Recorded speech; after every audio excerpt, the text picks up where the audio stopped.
Audio Jungle.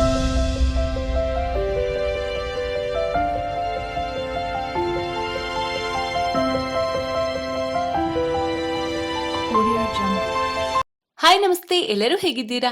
ಇವತ್ತಿನ video topic ಏನಂದ್ರೆ ಕನಸಲ್ಲಿ ಮಲ್ಲಿಗೆ ಹೂವನ್ನು ನೋಡುವುದು ಅಂದ್ರೆ ಅದರರ್ಥ ಏನು ಅಂತ ತಿಳಿಯೋಣ.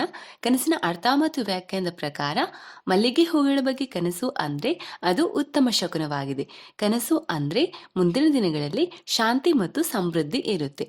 ಇನ್ನು ದ್ವೇಷವನ್ನ ತೊರೆಯುವಂತೆ ಕನಸು ನಿಮ್ಮನ್ನ ಕೇಳುತ್ತೆ. ಇನ್ನು ಮಲ್ಲಿಗೆ ಹೂಗಳ ಬಗ್ಗೆ ಕನಸು ಅಂದ್ರೆ ಅದು ಮದುವೆ ಮತ್ತು ಹೊಸ ಸಂಬಂಧವನ್ನ ಕೂಡ ಅರ್ಥೈಸುತ್ತೆ. ಹಾಗಾದ್ರೆ ಬನ್ನಿ, ವಿಭಿನ್ನ ಸಂದರ್ಭಗಳಲ್ಲಿ ಕನಸಲ್ಲಿ ಮಲ್ಲಿಗೆ ಹೂವನ್ನ ನೋಡುವುದು ಅಂದ್ರೆ ಅದರರ್ಥ ಏನು ಅಂತ ತಿಳಿಯೋಣ.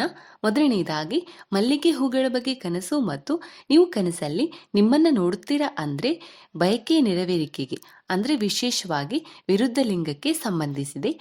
ಇನ್ನು ನೀವು ಯಾರೊಂದಿಗಾದ್ರೂ ದೈಹಿಕ ಸಂಬಂಧವನ್ನ ಹೊಂದುತ್ತೀರಾ ಅಂತ ಅರ್ಥ. ಎರಡನೆಯದಾಗಿ, ಮಲ್ಲಿಗೆ ಹೂಗಳ ಹೊಲದಲ್ಲಿ ನಿಮ್ಮನ್ನ ಕಾಣುವ ಕನಸು ಅಂದ್ರೆ ಇದು ಸಂತೋಷದ ಮರಳುವಿಕೆಯ ಸಂಕೇತ. ನೀವು ಕೆಲವು ರೀತಿಯ ಲಾಭವನ್ನ ನಿರೀಕ್ಷಿಸಬಹುದು. ಭಾವನಾತ್ಮಕ ಸ್ಥಿರತೆ ಇರುತ್ತೆ. ಶತ್ರು ಚಟುವಟಿಕೆಗಳು ಕಡಿಮೆಯಾಗುವುದನ್ನ ಕೂಡ ನೀವು ನೋಡುತ್ತೀರಾ.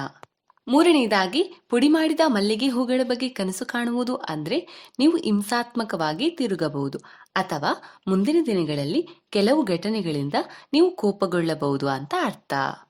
ನಾಲ್ಕನೆಯದಾಗಿ, ನಿಮ್ಮ ತಲೆಯ ಮೇಲೆ ಮಲ್ಲಿಗೆ ಹೂವನ್ನ ಮುಡಿದುಕೊಳ್ಳುವುದು ಅಥವಾ ದೇಹದ ಮೇಲೆ ಮಲ್ಲಿಗೆ ಹೂಗಳ ಬಗ್ಗೆ ಕನಸು ಕಾಣುವುದು ಅಂದ್ರೆ ಮುಂದಿನ ದಿನಗಳಲ್ಲಿ ರೋಮಾಂಚನಕಾರಿಯಾದ ಏನಾದರೂ ಸಂಭವಿಸುತ್ತೆ ಅಂತ ಅರ್ಥ ಮತ್ತು ಇದು ನಿಮ್ಮ ಜೀವನವನ್ನ ಶಾಶ್ವತವಾಗಿ ಬದಲಾಯಿಸುತ್ತೆ. ಐದನೆಯದಾಗಿ, ಮಲ್ಲಿಗೆ ಹೂಗಳನ್ನ ನಿಮ್ಮ ಮೇಲೆ ಎಸೆಯುವ ಕನಸು ಅಂದ್ರೆ ಗೌರವ ಅಥವಾ ಪ್ರಮುಖ ಕಾರ್ಯ ಅಂತ ಅರ್ಥ. Audio Jungle.